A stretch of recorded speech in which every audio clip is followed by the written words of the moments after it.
There's a lot going on in this movie. It was like I was watching it for the first time. I like this movie. It has a special place in my heart. Very close to my heart. This was a good one. I want to like this movie. What?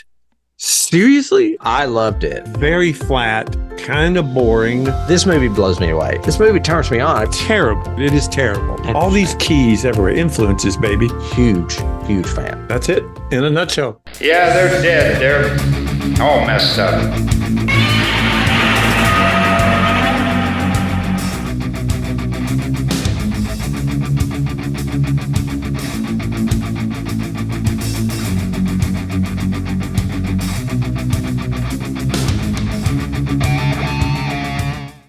Hello and welcome out there in podcast and YouTube land. You have reached Johnny Has the Keys, a podcast we try to do weekly, and usually we hit that goal where two guys sit around. We talk about either horror or science fiction, or sometimes a mix of both, genre movies and television. We try to examine them, not a shot by shot, not a total deep dive, but definitely any influences and key references that they may have been inspired by and then went on to inspire. And we've been doing it for quite a long time. If you're just joining us, we'd love to find out how you heard about us. Maybe just leave a comment down below and say, hey, you came up on my podcast feed, or, oh, I saw you on Insta, or whatever. And let us know. And we hope you enjoy it. We're totally unscripted. We don't even really know what we're going to say ourselves sometime, let alone to each other. And we just jump into it. If you're returning, you know all those things, but we'd still love to hear from you and what you've been doing. We normally start by breaking the ice with what we've been doing in our genre week. Tim's the horror guru, my good friend. I'll introduce him now. This is Tim. What scared you this week? Well, it didn't really scare me this week, but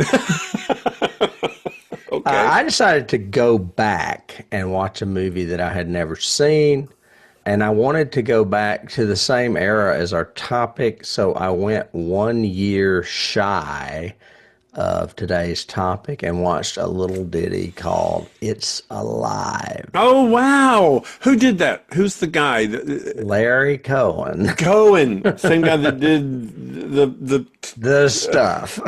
The Stuff, yeah. Yeah, I've been wanting to see this movie since I was in 6th grade, so I waited a long time.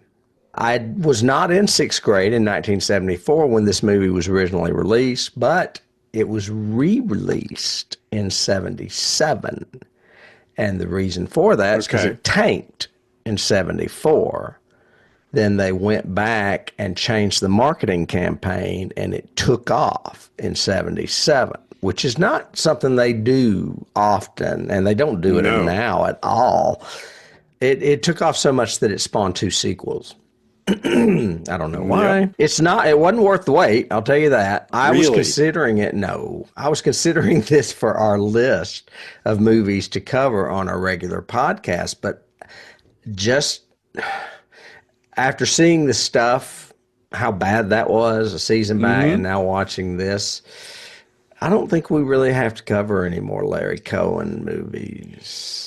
Well, I remember us talking about, when we talked about The Stuff, of he seemed to think and want to be a Roger Corman and was not and could not, mostly because he just, well, the lead actors he picks was never a good idea, and he doesn't know how to scare. The lead actor in this is probably the best thing it's got going for it.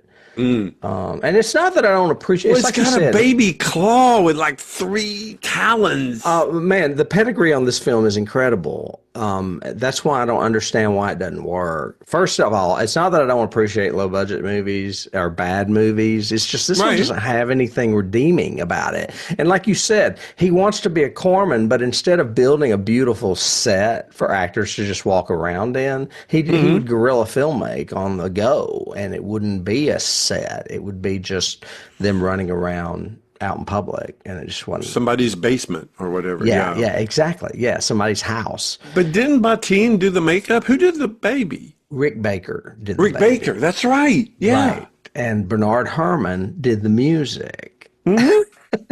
I don't And know they both did it how. on a weekend when they were drunk.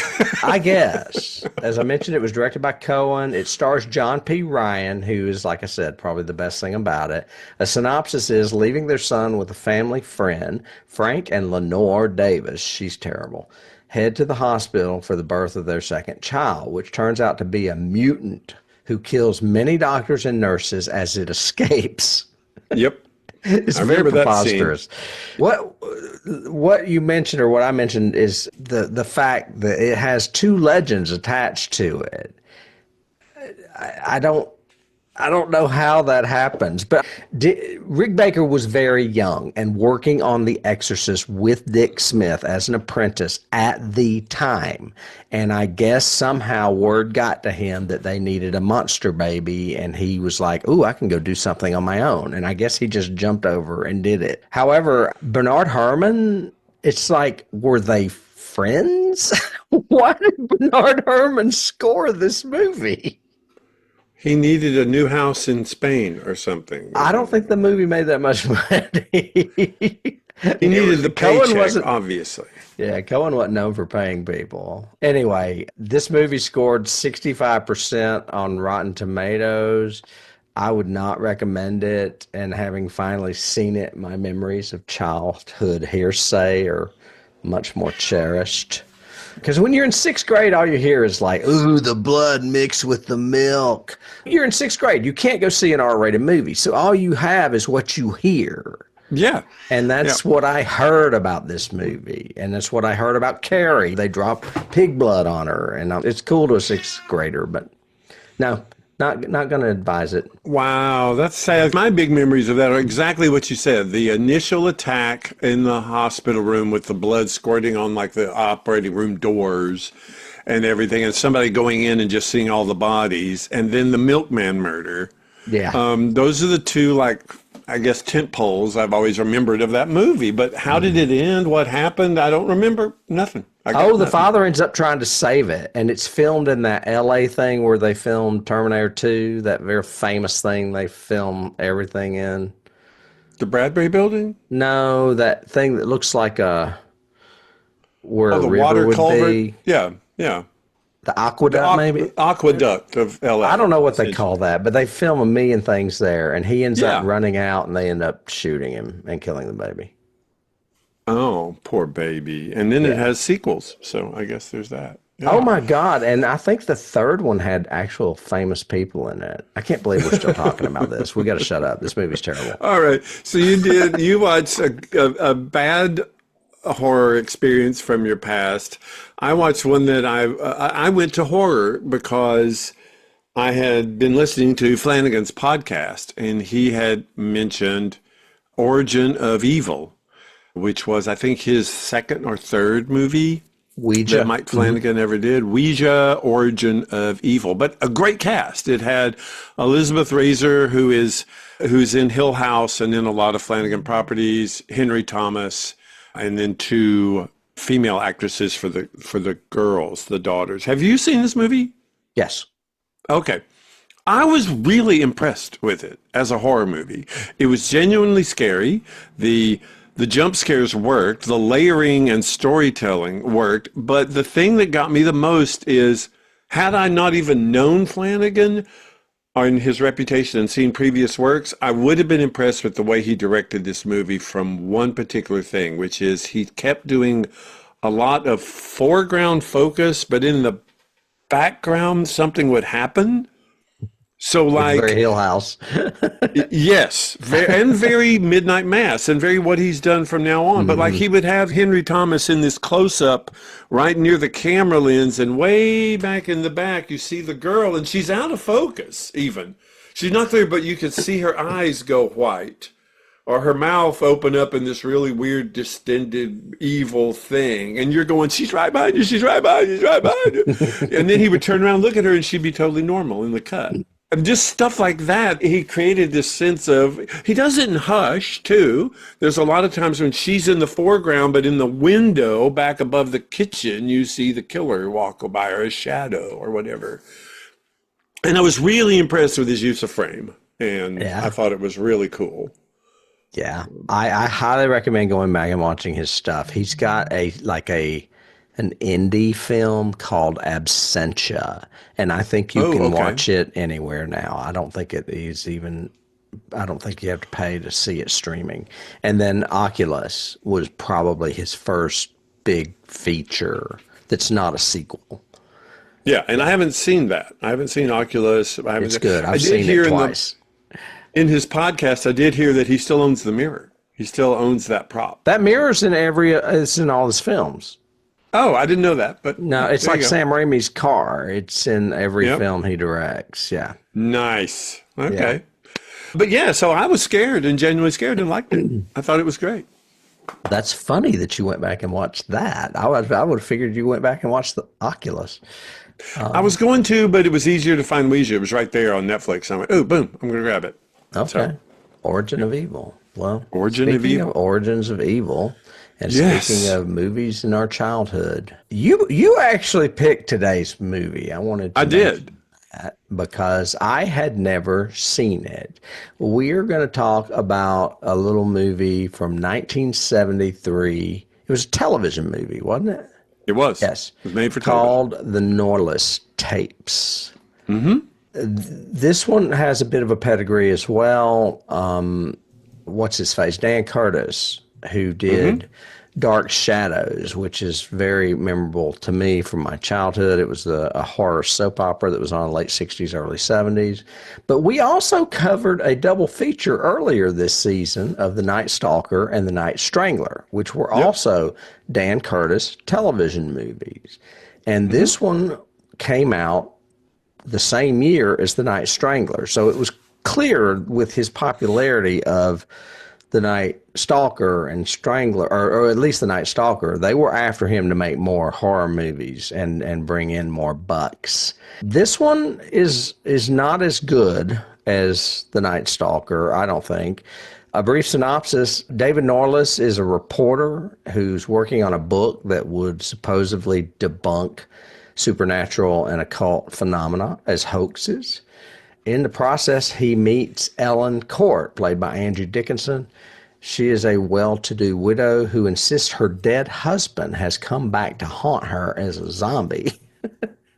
No one believes the story. David's no different until after his investigation, when he does learn that some weird shit's going on.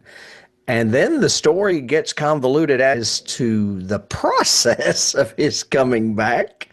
And then it ends on an open note because it's clear that this was a pilot that didn't get picked up. So we never ever see David Norliss again. And I guess that's enough of a summary. What are your memories? Clearly, you have better memories of this than I do because I had never seen it. Yes, I remember seeing it a couple of times, definitely when it aired, and then probably I rented it or got it somehow VHS to watch it again, just because I had always been intrigued with the premise.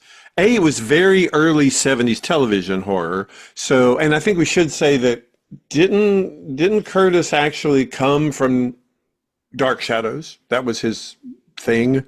That was his first big thing that I'm Right. aware of. The one And that he so- feels he's known for is The Winds of War, which was not horror at all. Right.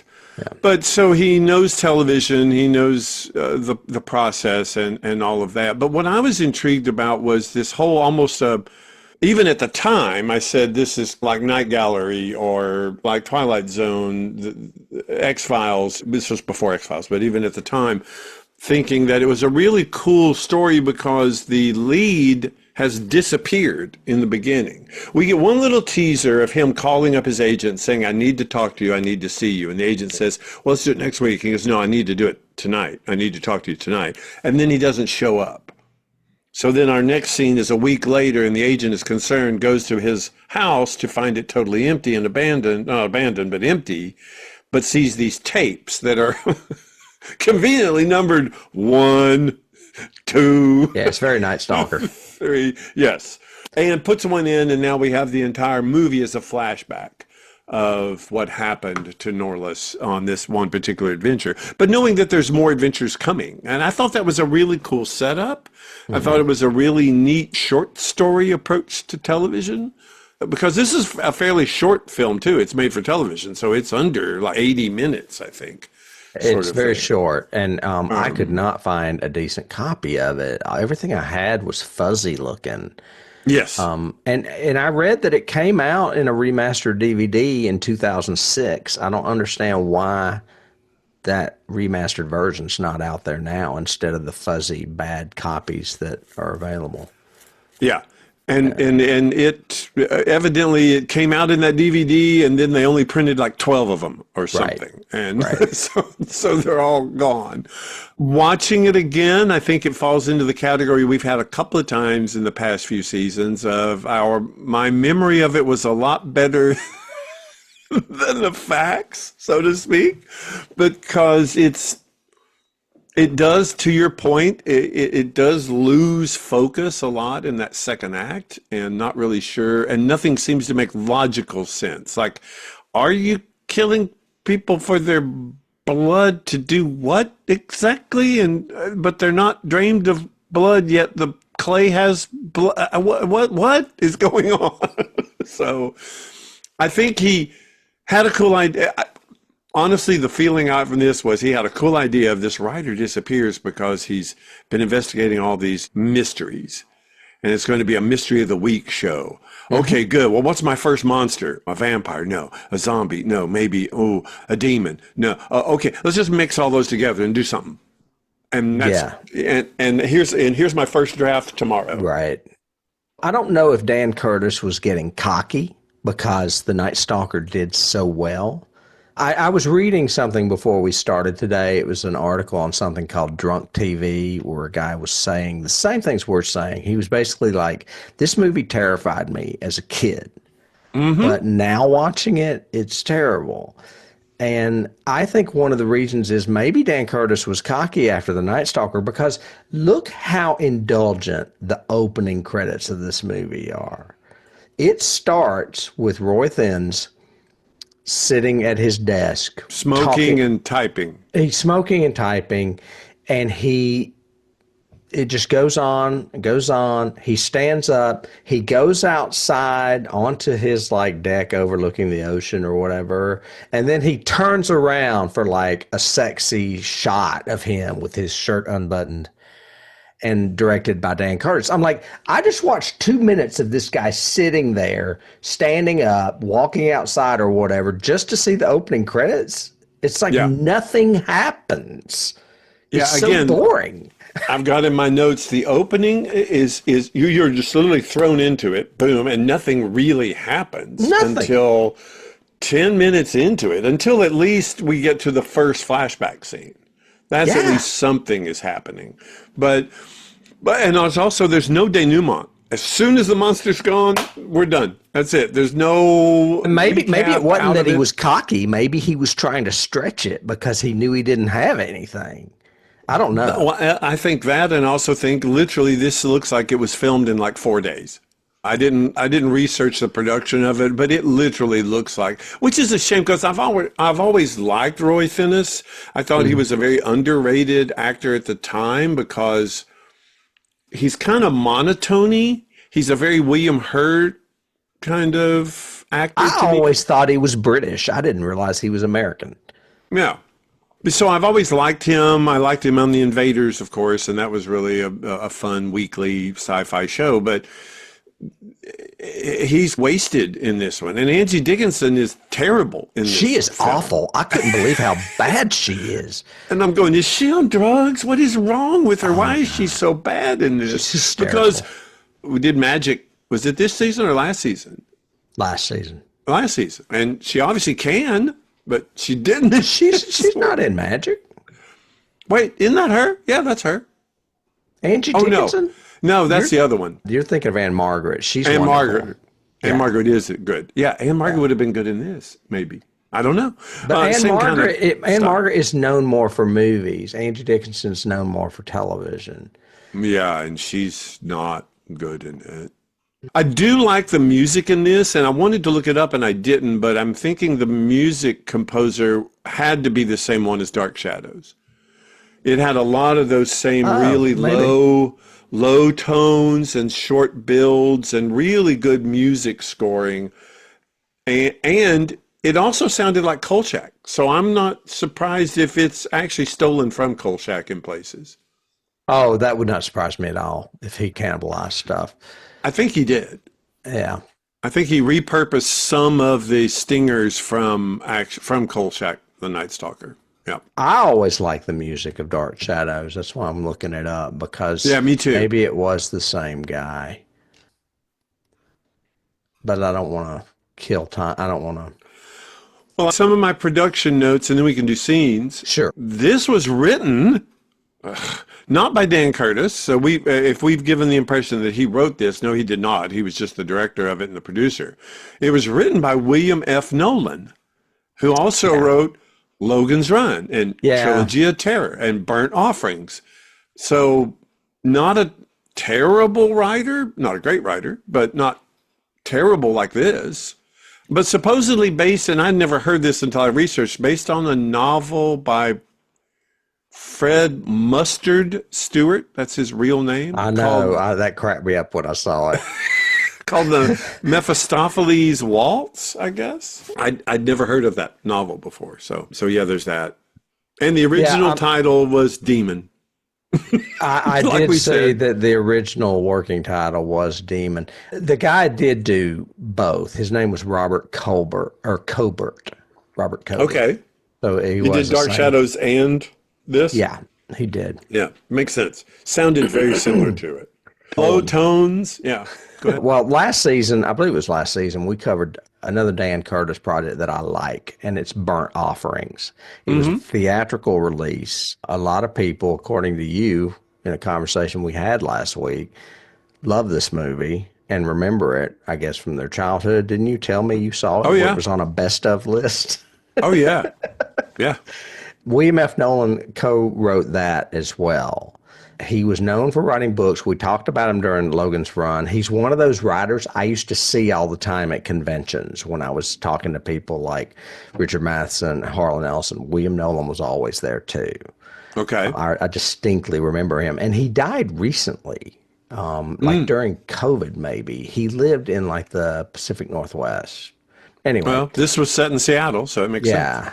I don't dislike him. I associate him with that group of LA writers that were all hot in the 50s and 60s. The Richard Mathesons, the George Clayton Johnsons, the Fritz Lieber.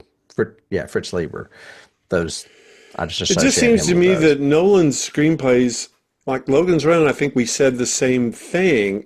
Cool ideas, terrible dialogue to try to terrible. get to those points. Yeah. Like what's his name that plays the cop in this? That's terrible scenes. Why he obviously phoned Claude it in on a Akins. weekend. Yeah. Mm-hmm. Just I not don't good. think I have a picture of him. So that surprises me. Yeah. Do I? No, I don't. So were there any scenes you did like? I love the scene where they open the coffin and try to get the ring right there behind me, Yep. and his eyes open. It's very Salem's Lot. That's a key, actually. I just realized the makeup is like Salem's Lot. Exactly. Yeah, And when I saw the pictures from this before I watched it, and I was putting together pictures for this, I was like, "Holy crap, man! This looks good." Yep. But as far as William Nolan, though, I've never read any of his books, but I'm not a fan of his screenplays. They're not great. No. I would venture to say the best one he ever did was Burnt Offerings. Maybe The Night Stalker, because the reason The Night Stalker works and this doesn't work, one of the reasons is there's humor. And there's no humor in this. It's just played straightforward, and it needs that balance. There was some humor that balanced out those Night Stalker movies and the series itself. Yeah, I agree. You had a very droll, I guess is a good word for it, a very monotone sort of lead in Roy Thinnis and the way he did it. I mean, You look at this had, picture. Yeah, it looks stoned. Yeah, but there's either a frightened or quiet Angie Dickinson, so you have nothing to play off of for either of them. And And we don't get any flashbacks within flashbacks. I thought in watching it this time, I was going, why didn't we see the guy playing the husband slash Before he zombie was a sculptor? zombie. Yes. Why didn't we see her tell a story of he did this art and then he destroyed the studio? Or some scene that gives him some, because he just literally became this thing that jumped out, growled, and ran after them. And speaking of logic, I don't understand. If you want to be immortal, why would you die first? Why don't you become immortal before you die? Yeah. He's going to grant me immortality by I'm going to kill myself and then come back. And yeah. But as far as scenes, the things that come to mind, I love when he rips the car door off. I'm like, damn, he is strong. Right. Yeah. He is very strong. It's very what you have said before. You were saying it during Super 8 last week, where the monster of convenience. It's like, oh, look, the monster conveniently shows up at this time. Oh, he's going to be right here. Where yeah. We're going to go in this scary place and he's going to jump out. Yeah.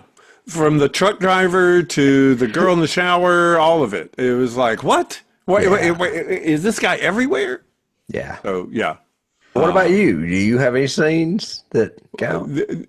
Not really the count. I always, as a kid, remembered the final big climax scene of he is sculpting out of blood clay and he's making this demon, and they get there early enough for him to create a blood circle, and that is not blood, by the way, that he is pouring all around there. Well, if it is, why is it flammable?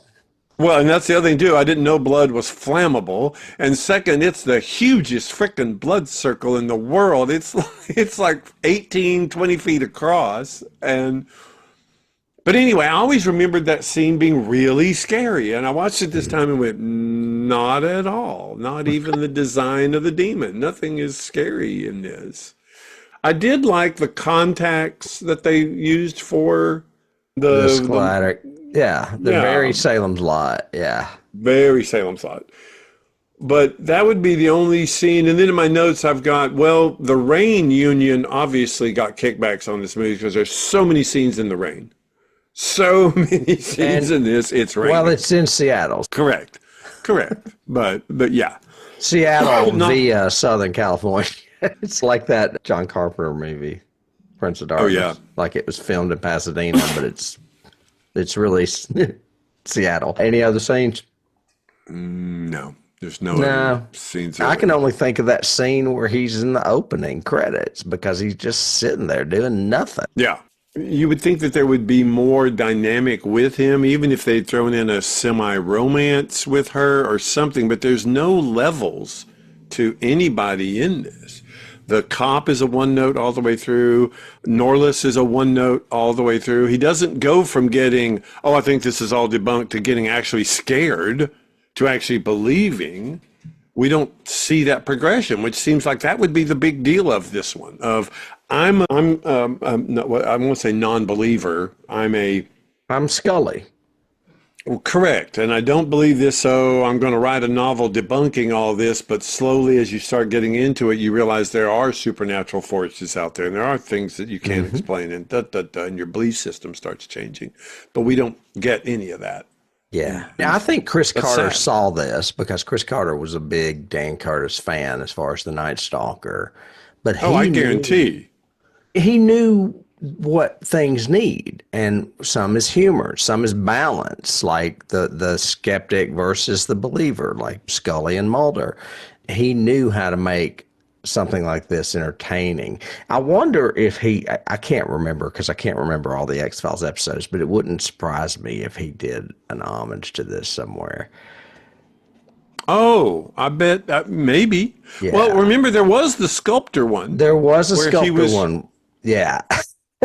And we saw, I think in season 2, where it's called Grotesque. Yes. Yeah. Mm-hmm. And he's sculpting demons. He's sculpting this. He sure is. I forgot about that. So yeah, that's a huge influence or key or whatever. You know what? That's a key. I'm going to put that down right now. And then I guess we will just move on to cast if you don't have any other scenes. But yeah, that's fine.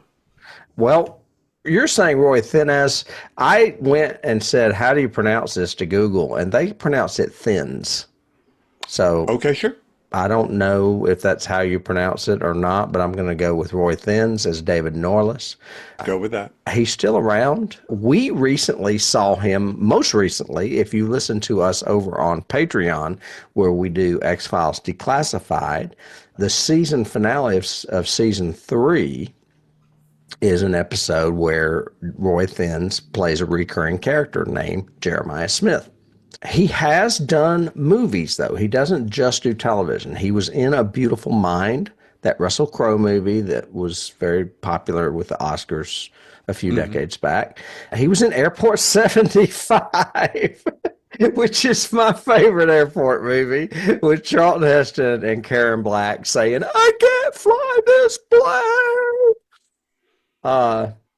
And so anyway, that's what I know about Roy Thinnes. You mentioned his big claim to fame, which was a show called The Invaders. I never watched that show. I know absolutely nothing about it.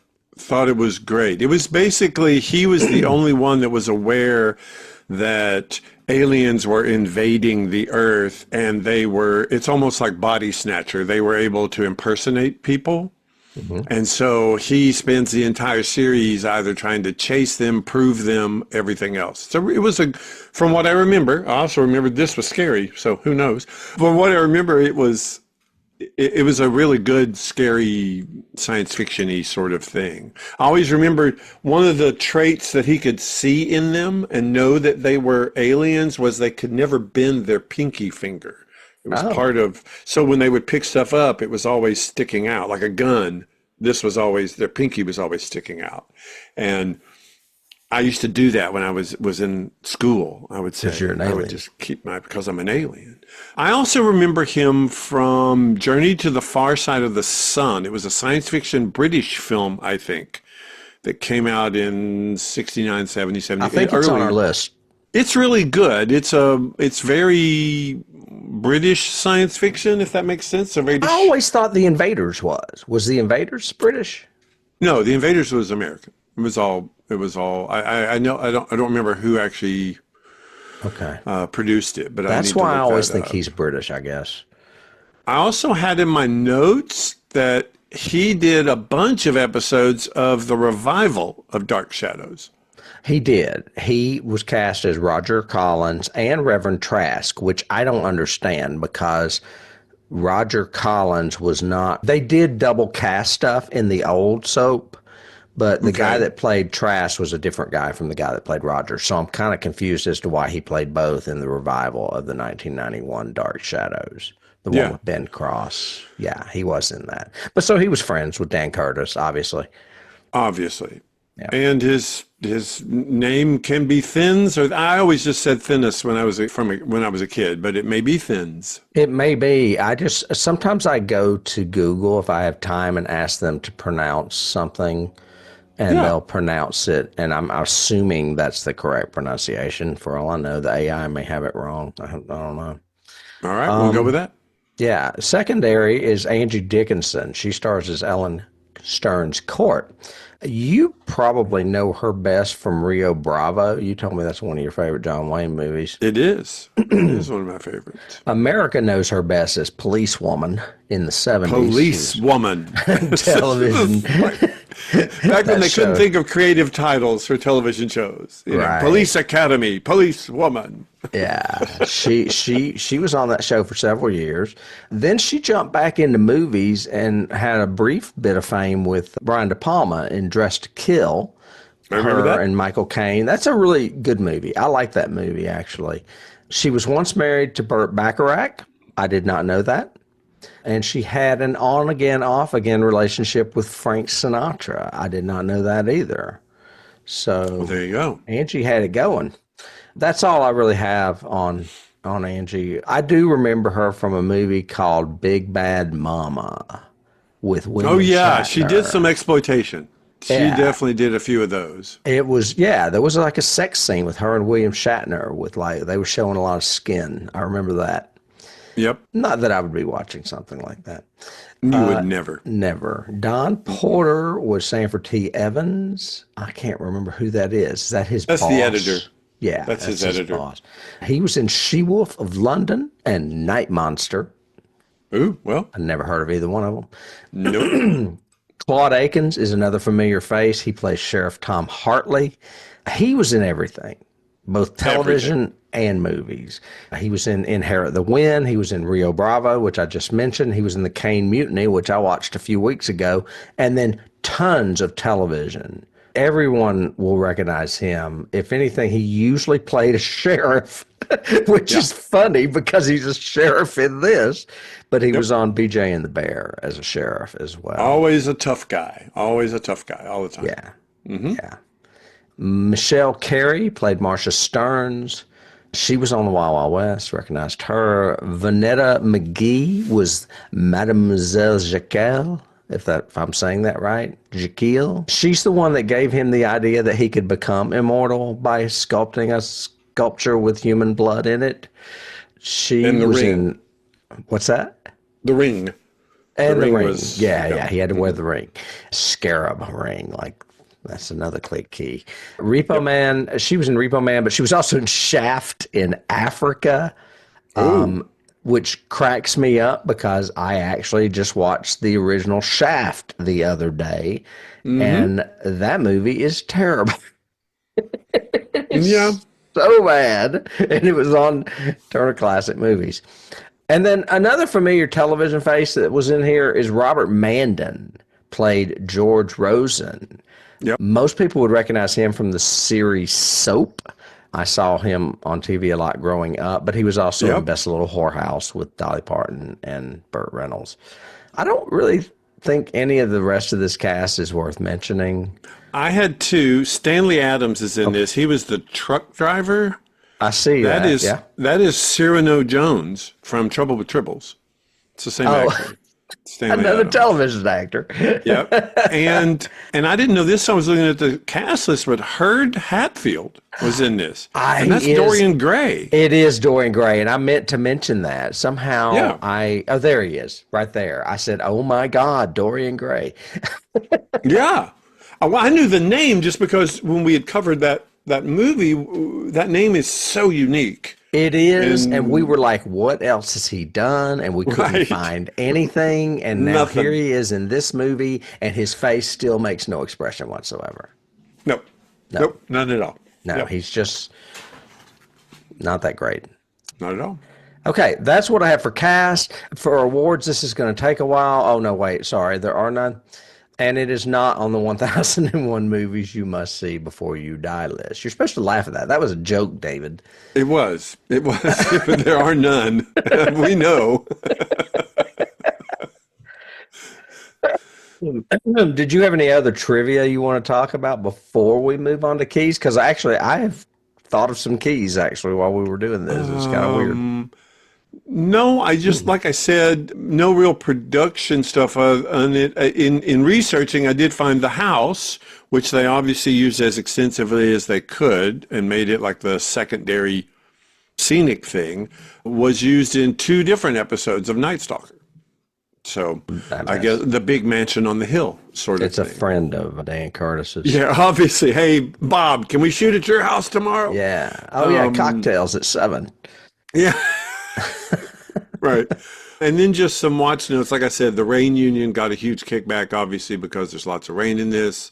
Blood isn't flammable. What does that mean? And so let's go into the scary studio at night, but not even attempt to turn on any of the lights. So, No. Yeah. So and we didn't really elaborate to people out there that have not seen this movie. But this guy became immortal after dying because he was buried with a ring that was a scarab ring. Yes. But it brings him to life only so that he can create this giant life-size or more than life-size statue of a demon. And the reason that he's killing people and draining their blood is to mix the blood in with the clay to bring the demon to life so that he can be immortal. And he's already a zombie. So I guess he'll be normal again. Would that be? Sure. Yeah. See what I'm saying? The logic is just not there. And as you said, Roy Thins thinks or David Norliss, I should say, thinks that in order to capture him while he's finishing the statue, he has drawn a blood ring around it, a ring of blood. And then when he finishes it and the statue starts to come to life, he lights the blood so that it's a ring of fire they cannot escape. And I'm like, why is the blood burning? Blood's not flammable. Nope. Blood is not flammable at all, unless you have some magic potion or charm or spell or something that may be. No, if I had to subtitle our episode, it would be Blood is not flammable. Mm-hmm. Yeah.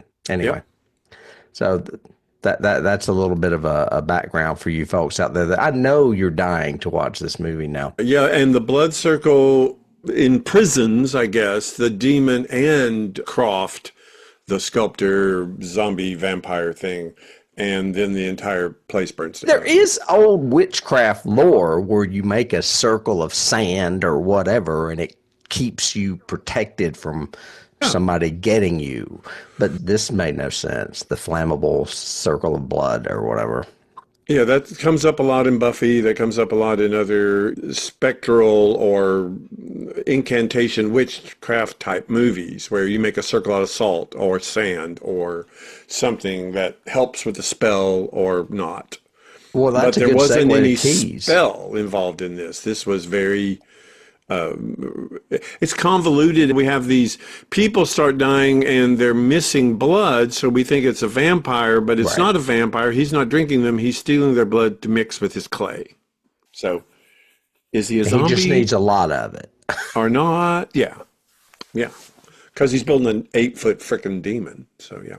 Yeah. But yeah, I think that's a good segue to keys, of course. It is. I wish I could think of a particular movie where they do that sand circle trick or whatever.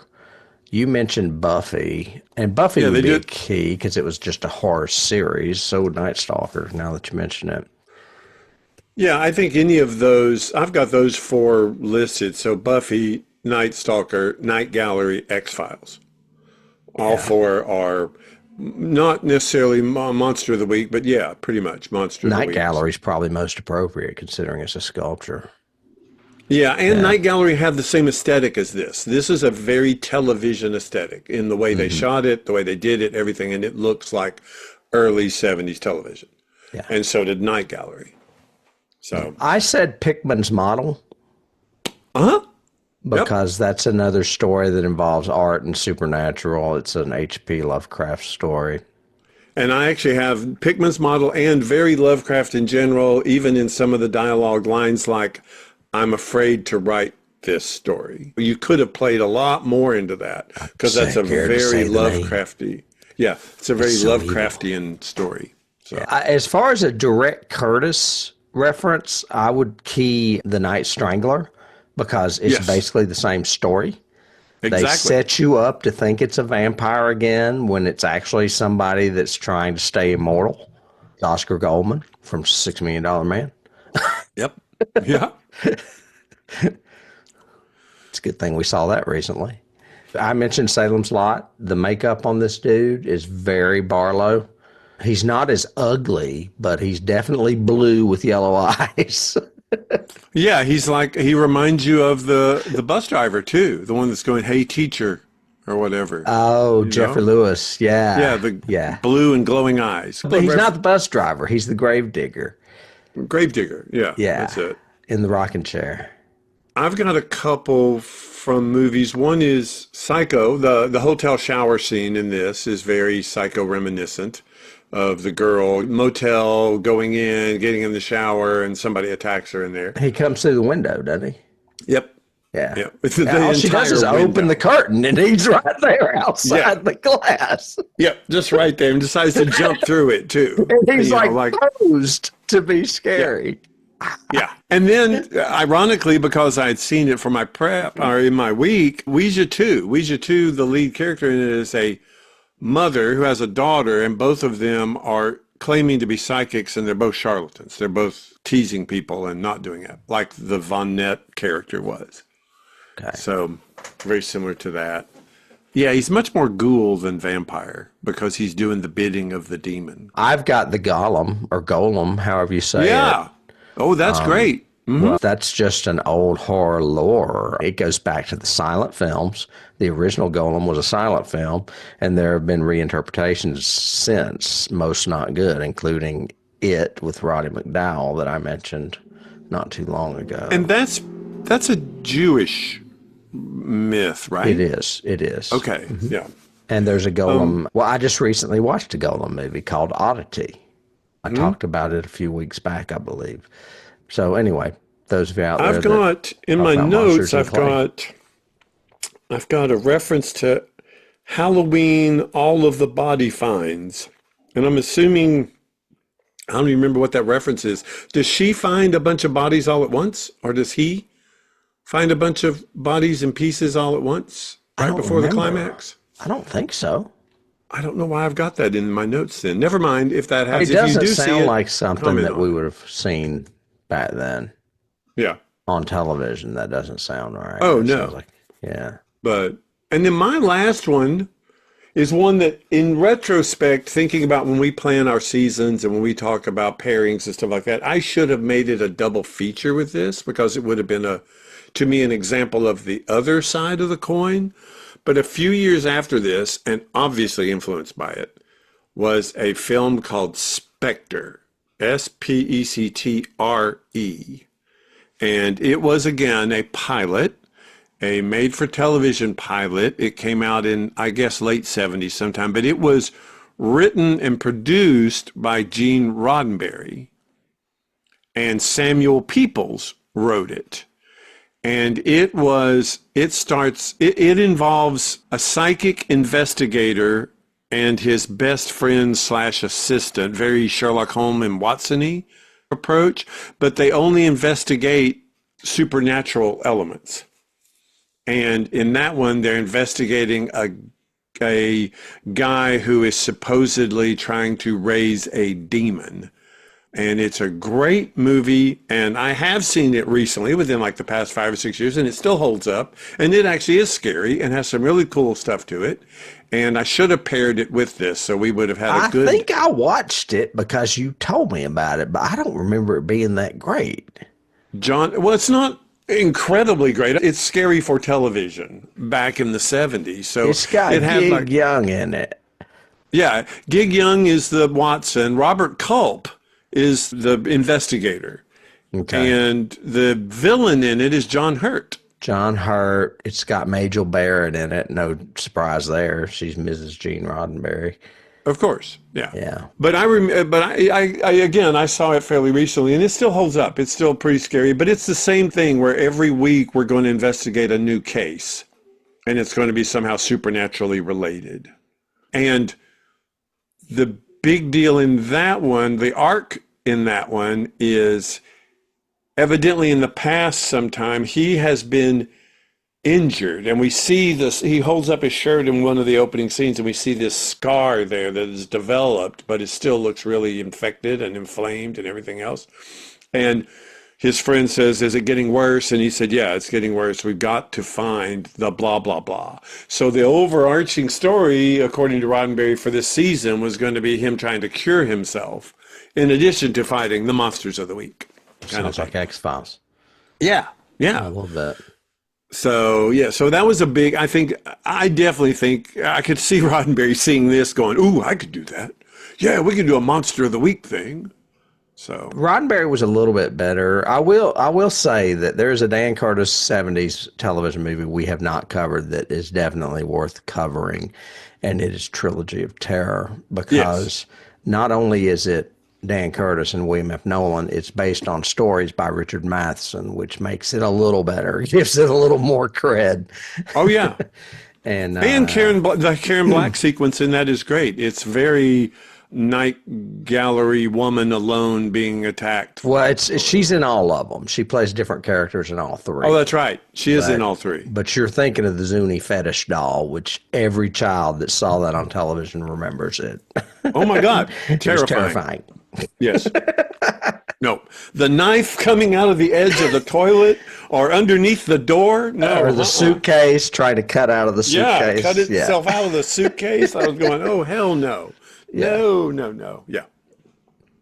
Well, so Yeah, that's what we got. We did good. Yeah, everybody, it's sad sometimes when you revisit your youth and it's not what it was. Yeah, and I started it off with It's Alive.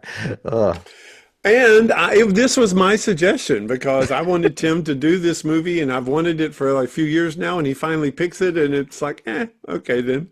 But that's what we think. What do you guys think? Did you like it? Do you not like it? Have you seen it? If you have, what did you think? We'd love to hear from you guys. And are we on the right track or not? Are we way far off? But we always want to hear from you in any way, and we would love for you to get involved. You can get involved by just leaving a comment down below. You can get involved by going to Apple or anywhere else and leaving us a review. Even if it's a 2 or 3 word one, it still helps us and helps us spread the word out to other fans of horror and science fiction. We also have our website, of course, which you can go back and see every season and every episode we have ever done. And you can find movies that you like and see how we compare to what you think about it and what influenced it. We also have Patreon, of course, which we would love your support on that. We have both free and tiered programming on that, including some extra other podcasts and YouTube's episodes that we do. One is called The Dilithium Chamber, which is classic original Star Trek. And the other one is X-Files Declassify, we are jumping into each and every episode of the X-Files. Just started season 4. And some of them are awesome. So, but yeah, Tim, I guess till next time when we'll hopefully be maybe in the science fiction world or somewhere, which I would prefer. Actually, we are in science fiction world, and it's a newer property. We're going to jump ahead into the 2000s. From 1973 or whenever. We've been in the past a little bit, if I'm we not have mistaken. been. So let's get more. No, Super 8 was in the future, but we've done a lot of 70s this season, and this one is actually 2022. It is fairly recent. So. Excellent. All right. Well, until then, I'll see you. Go listen to your tapes or make a flammable blood circle. Or I'm going to go finish my sculpture. I'm going to go finish my sculpture now. I'll be seeing you, David. Bye. Bye.